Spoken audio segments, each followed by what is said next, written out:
As autoridades esperam respeito do cidadão e o cidadão espera respeito das autoridades. Mas como é na prática esta convivência? Como deve ser o comportamento padrão?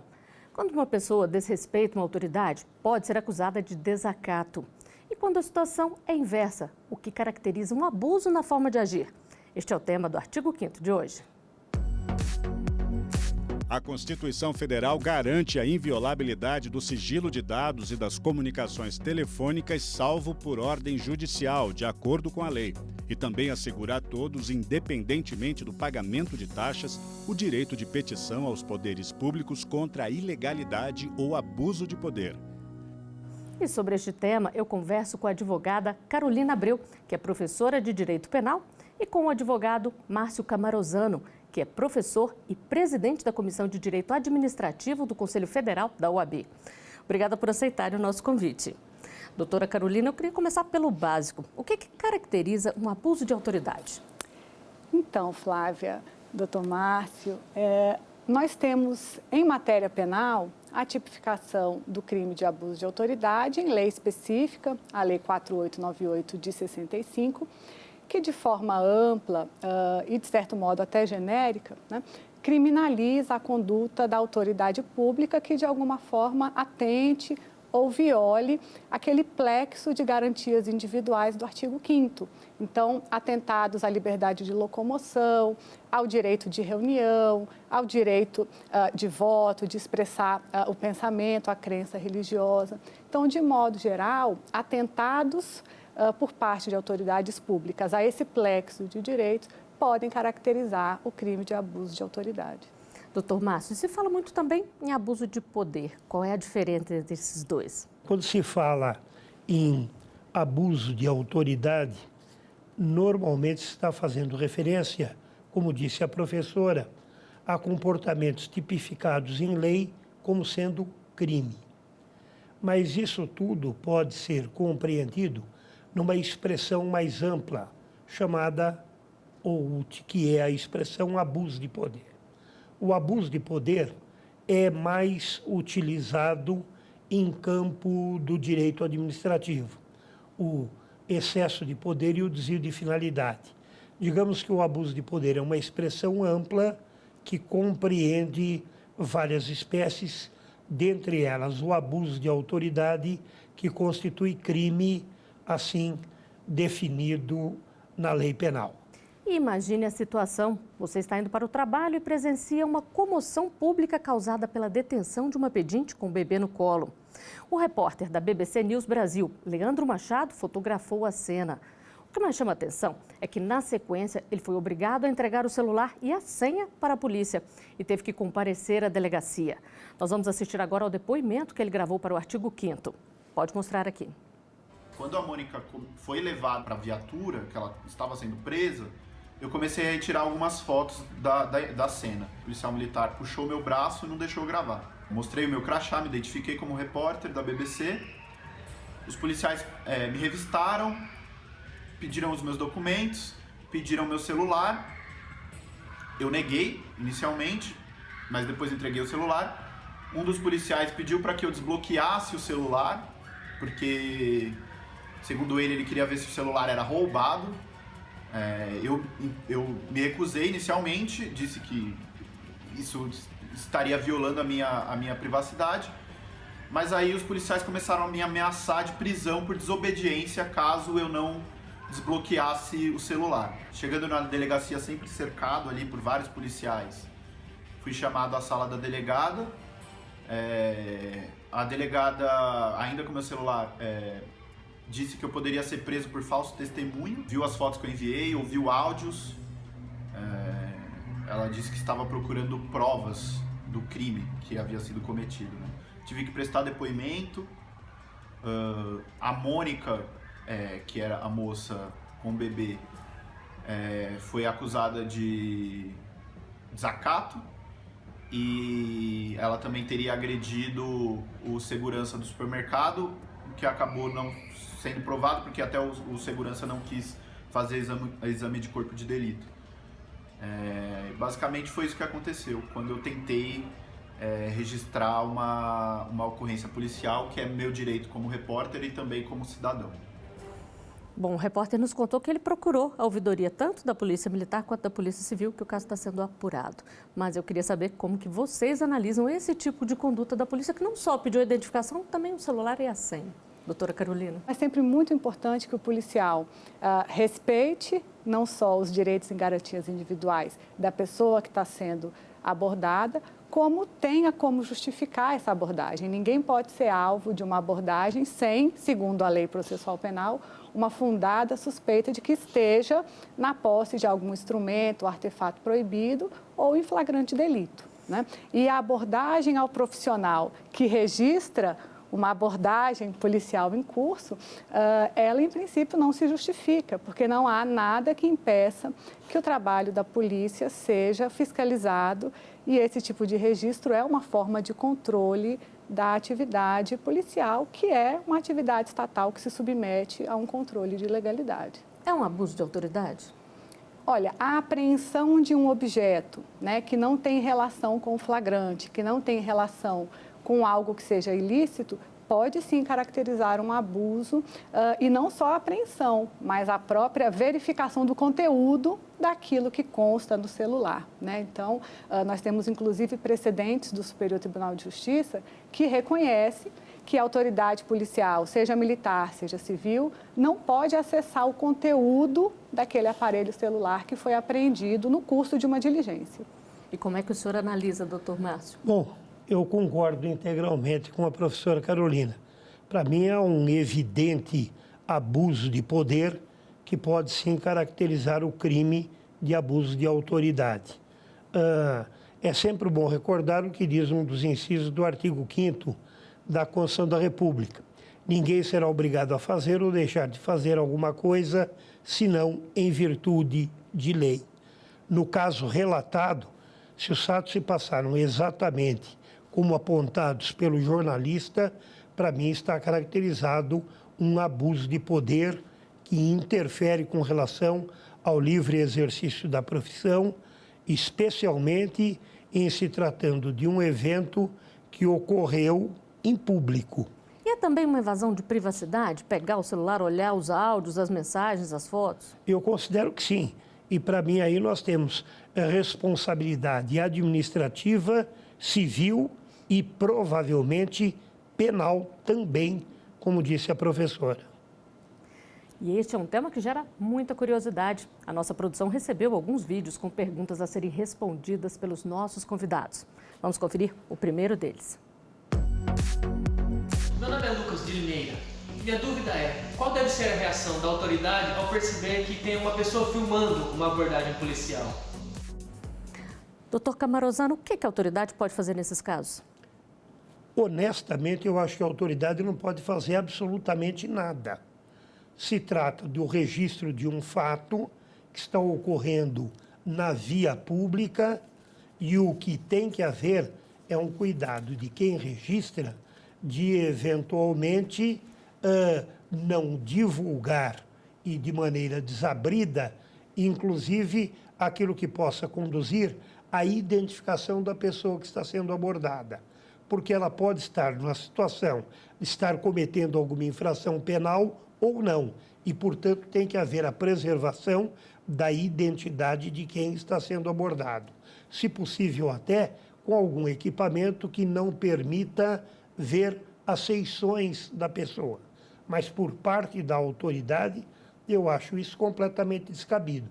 Porque a autoridade, quando age em público e no estrito cumprimento do seu dever legal, há de se sentir confortável por estar cumprindo a lei. E, portanto, não há por que ficar irritada pelo fato de aquela cena estar sendo gravada, sobretudo por um profissional da imprensa.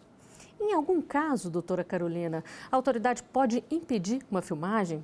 Por exemplo, se estiver atrapalhando uma investigação, for alguma coisa sigilosa? Numa situação em que há uma abordagem policial na rua, né? Primeiro, a gente não consegue nem ter o controle da quantidade de pessoas que estão ao redor, enfim. Então, em princípio, somente em casos de sigilo, um sigilo prévio, né, que você poderia, às vezes, limitar esse tipo de visibilidade, até porque, muitas das vezes, a própria lei exige que diligências policiais sejam feitas com testemunhas, né? Então, a própria presença de testemunhas é importante para a validade desse tipo de medida policial. Bom, a senhora falou de vazamento de informações, nós temos um vídeo justamente sobre isso que foi enviado para a nossa produção. Pode mostrar aqui. Me chamo Luiz, falo de Vitória, Espírito Santo, e gostaria de saber, uma autoridade pode enviar imagens de uma ocorrência para a imprensa? Doutora Carolina, o que dizer para o Luiz? Pode enviar imagens ou depende? Então, primeiro, a pessoa que de alguma forma está sendo alvo de uma operação policial, autorizado ou não judicialmente, porque em alguns casos a polícia pode agir sem autorização judicial, essa pessoa tem direito à proteção da sua imagem, né? Então, a imagem da pessoa que está sob a custódia do Estado, ela é protegida pela Constituição, né? No caso de pessoas presas, a própria Lei de Execução Penal assegura a proteção contra uma publicidade vexatória, né? Então, em princípio, não nos parece que seja uma postura condizente, como regra, com esse conjunto de direitos que, de alguma forma, resguardam a pessoa que está sob a autoridade do Estado. Agora, doutor Camarosano, a gente vê alguns programas até de televisão em que são acompanhadas as rotinas da polícia. Nesse caso, tem que ter ali uma autorização da família ou das pessoas que estão sendo gravadas ali? Porque muitas vezes chega, como a doutora Carolina falou, no momento de uma ação ali, a pessoa pode ter a intimidade ferida nesse caso? Aí nós temos a conjugação de alguns princípios que aparentemente se apresentam conflitantes. De um lado, é a liberdade do exercício da profissão de jornalista, até o jornalismo investigativo, o problema da publicidade de determinadas operações que são realizadas em público, mas tem que haver parcimônia. Eu considero que tem havido um certo abuso, porque a preocupação parece ser maior em promover um espetáculo e, às vezes, são veiculadas imagens absolutamente degradantes, imagens humilhantes, que acabam violando determinados bens juridicamente protegidos, como assinalou a professora. Cada caso é um caso, mas esse tipo de programa e de forma permanente, sistemática, me parece que merece uma disciplina, não para cercear a liberdade de imprensa e de informação, mas para estabelecer parâmetros para não expor tanto policiais, tanto a autoridade quanto o cidadão a situações absolutamente vexatórias. Bom, nós vamos a um rápido intervalo e já voltamos com mais Artigo 5º para você.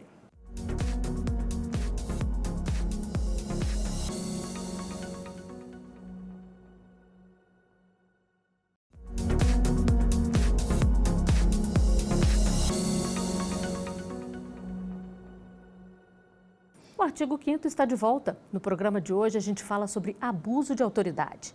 Aqui no estúdio, eu converso com o advogado Márcio Camarosano, professor de Direito Administrativo, e com a advogada Carolina Abreu, professora de Direito Penal. E tem mais um ponto que gera muita curiosidade. Vamos conferir mais uma pergunta a ser respondida pelos nossos convidados. Pode mostrar. Meu nome é Isabela, falo de Barueri, São Paulo, e a minha dúvida é: quando um oficial aciona a sirene da viatura só para furar um congestionamento, ele está cometendo abuso de autoridade? Doutor Márcio, vamos começar explicando aí. Quando, por exemplo, vem uma viatura oficial, seja uma ambulância, um carro de polícia, o motorista que está na frente, ele tem que abrir passagem, né? Se ele não fizer isso, o que pode acontecer? Bom, em primeiro lugar, é obrigatório abrir passagem. Esta obrigatoriedade consta expressamente do Código Brasileiro de Trânsito.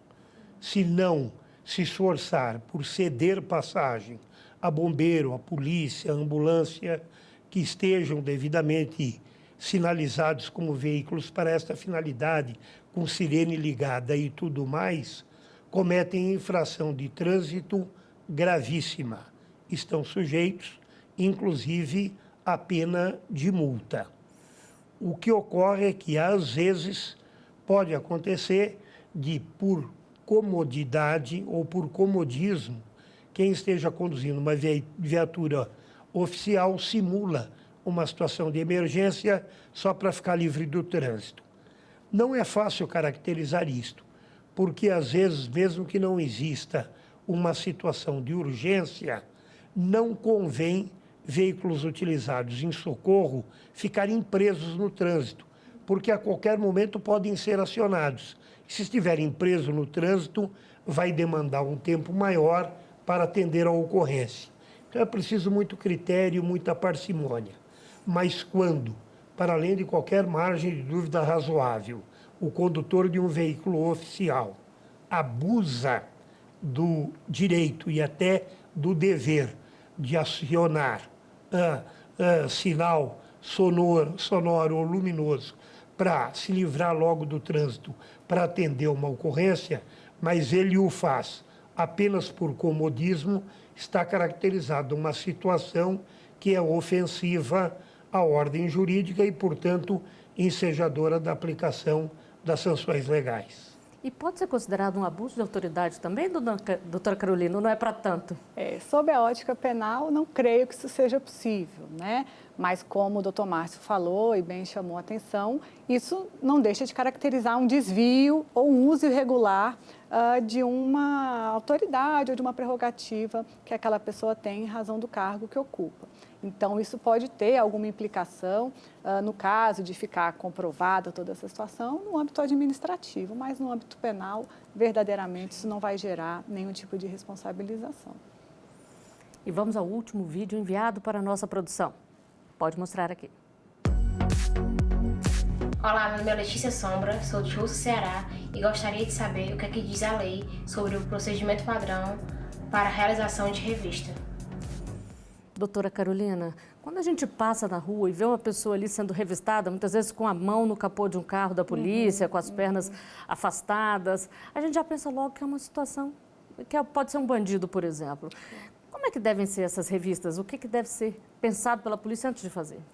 Então, a nossa legislação processual penal, ela disciplina, né, e prevê a possibilidade dessa revista pessoal, independentemente de autorização ou mandado judicial. Então, a autoridade policial pode, né, sempre que identificar alguma situação, usando a expressão legal de fundada suspeita, né, de que aquela pessoa está na posse de algum artefato lesivo, proibido, ou, né, no curso de um flagrante delito, a autoridade pode fazer essa abordagem. A grande questão, Flávia, é a questão do tom e da forma como essa abordagem muitas vezes é feita, né? E esse contato do policial com o cidadão, ele tem que ser sempre baseado não só na legalidade, mas principalmente no respeito aos direitos fundamentais, aos direitos individuais. Então, nós temos hoje nos estados uma preocupação grande em regular, de alguma forma, disciplinar essa abordagem, para que ela não seja feita só com base em estereótipos criminais, em razão da classe social, em razão da cor da pele, em razão do gênero. Então, a grande dificuldade que nós ainda enfrentamos é de disciplinar essa revista pessoal para que ela não seja uma forma de reprodução de preconceitos, né, da utilização da polícia como um mecanismo de controle de determinadas classes sociais. Então, a nossa preocupação hoje é a de regulamentar essa revista para que ela não se desborde sempre para o campo do abuso e da ilegalidade. E se a pessoa se sente humilhada, doutor Camarosano, passa por uma situação vexatória ali por estar sendo revistada, ela pode recorrer, de alguma forma, à justiça? Aquelas pessoas que se sentirem humilhadas em razão de qualquer abuso de poder ou abuso de autoridade, têm todo o direito de acionar os meios adequados a promover não apenas a responsabilização de quem de direito, mas eventualmente até de obter indenização por dano moral. Eu até diria o seguinte: a primeira coisa que tem que fazer é, se tratar de uma pessoa mais humilde, pode levar o fato ao conhecimento da autoridade policial, que é complicado no caso, mas levar ao conhecimento do Ministério Público, procurar um serviço de assistência judiciária, a Defensoria Pública e, se tiver condições, nada melhor do que procurar um advogado que vai avaliar o fato e orientar e adotar as providências que sejam cabíveis diante das situações do caso concreto. E hoje, Flávia, a gente tem, doutor Márcio, também aquela possibilidade de, na hipótese da instauração de uma ação penal pública por um crime de abuso de autoridade, o próprio órgão acusatório pode deduzir na denúncia um pedido de condenação a um valor mínimo a ser pago pelo acusado a título de reparação de dano. E o Superior Tribunal de Justiça vem entendendo que essa condenação pode se dar também por danos morais. Então, além de danos materiais eventualmente sofridos, o magistrado criminal poderia, né, se isso ficar demonstrado no curso da instrução processual penal, condenar o agente, inclusive, à reparação de dano moral. Inclusive, eu não sei, eu acabei de ver por esses dias uma matéria, uma reportagem, eu não fui a fundo, de que teria havido uma decisão judicial de órgão colegiado, me parece que do Superior Tribunal de Justiça, com relação ao crime de desacato. Porque tem havido um uso e abuso, às vezes, de responsabilização de cidadãos por desacato à autoridade. E me parece que nessa decisão foi enfatizado que, em face de um dado acordo ou tratado internacional, não se poderia mais cogitar de criminalizar, como se tem criminalizado, o que se imputa aos cidadãos em geral como desacato. Porque tem havido, e isto é certo, muito abuso nesse sentido, especialmente abusos de autoridade, como registrou a professora, com relação aos mais humildes. Porque quanto mais humilde o cidadão, parece que determinadas autoridades mais crescem em arrogância, em abuso e, às vezes, até em violência. E tem que respeitar o direito do cidadão, né? Todos igualmente. Bom, e o que a sociedade pensa sobre abuso de autoridade? Vamos conferir as opiniões. Ele extrapola naquilo que a lei determina que ele faça. Abuso de autoridade. Polícia, né? Que às vezes abusa sem precisão nenhuma. A gente vê muitas coisas acontecendo aí, que a polícia age de um jeito e às vezes também até alguns governantes também agem sem precisão. Eu acho que a pessoa exercer uma força além do que ela é permitida. Por exemplo, eu tenho o direito de te conter, mas eu não tenho o direito de te machucar, entendeu? Eu já presenciei fatos assim. Extremamente desnecessário, primeiro, né? Principalmente quando acontece com autoridades que, de fato, deveriam passar uma certa segurança para nós. E, às vezes, não é isso que acontece. A intimidação, ela não se torna um autoritarismo e não autoridade. Todo ser humano é igual, né? Então, o abuso de autoridade tem que ser evitado realmente, porque o ser humano, ele batalha, está aí no dia a dia e não merece ser tratado com falta de respeito. E o abuso de autoridade é uma falta de respeito.